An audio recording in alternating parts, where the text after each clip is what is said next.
Hey everybody, it's Kayjay from Metro Hobbies, Toys and Games, and today I'm with a new card game that's just arrived. It's called Nidavellir. Let's just call it Nidavellir, because I'm having trouble pronouncing it. I'm sure you will too. But it's the Dwarven Kingdom, so let's take a look. Okay everybody, so this is Nidavellir, or Nidavellir. It's about the Dwarven Kingdom, and essentially what you're trying to do is you're trying to collect dwarves into you're going to taverns. So there's the laughing goblin and there's the something horse, and each turn you're going to select a dwarf from here and you're going to put it in your tableau if you like, and essentially you're going to get points for these. You're trying to get an army and you're trying to defeat Fanfare, who is the dragon. That's the motivation here. But essentially you've got these cards which all have different little banners. Oh, that's upside down. All have got little banners. There's a green one that represents hunters. There's a blue one, that's the explorers. There's an orange one, that's the miners. Reds are the hunters. And then you've got purple, which are the blacksmiths. And so you need all types in your army. Essentially, you will have your little tableau, which is this one here in front of you. And along here, you'll put down one of each faction in terms of make a column for each faction, and then you'll make rows.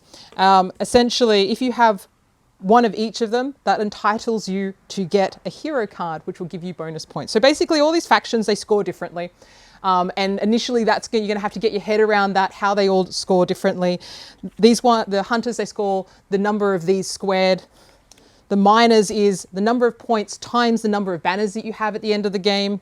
The explorers are super easy. It's just the point that's on them.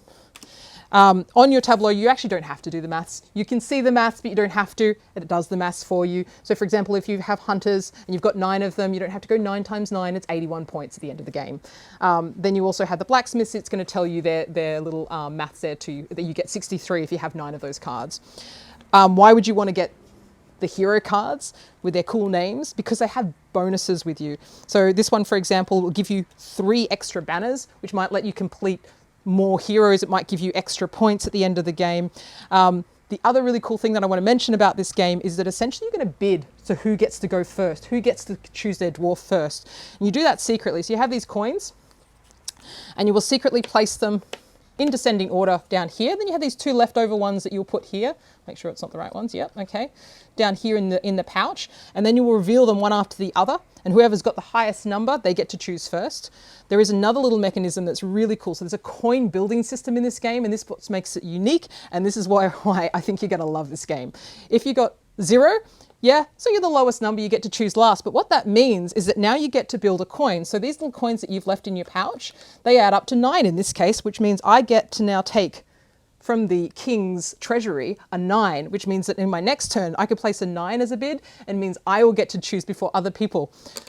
To take that 9, I have to get rid of the highest number that I used in the coin purse. So I will be getting rid of 5. And if it's an orange coin, it's discarded from the game permanently. If you're using a gold coin from the treasury, it goes back into the treasury, but that's going to end up meaning that you no longer get to take that 9. You'll have to take something from further up. You will get points for these. So you want to get the 25. There's only one 25 in this game, so you want that before everyone else gets it. It also means you get to choose the dwarves before everyone else gets to choose the game. This is brilliant. It's brilliant because it's definitely very clean mathematically, but you don't have to think about it because all of the scoring in there is all the math part is done for you. So you can admire how elegant it is. And I actually think the theme works really well with it because you're going to taverns, you're bidding for going, where else would you get your army from if they were dwarves? Of course you have to go to the tavern, and of course you have to get them gold. All right, that's Nidavellir, or however you want to pronounce it, the Dwarven Kingdom game. Highly recommend it. If you like this video, like the video. If you haven't subscribed, subscribe. The links are going to be in the description above and below, of course. And so now it's up to you. All you have to do is go to the tavern and recruit your army. Because it's definitely very clean mathematically. And you can spill cards over the floor, and that's fine too.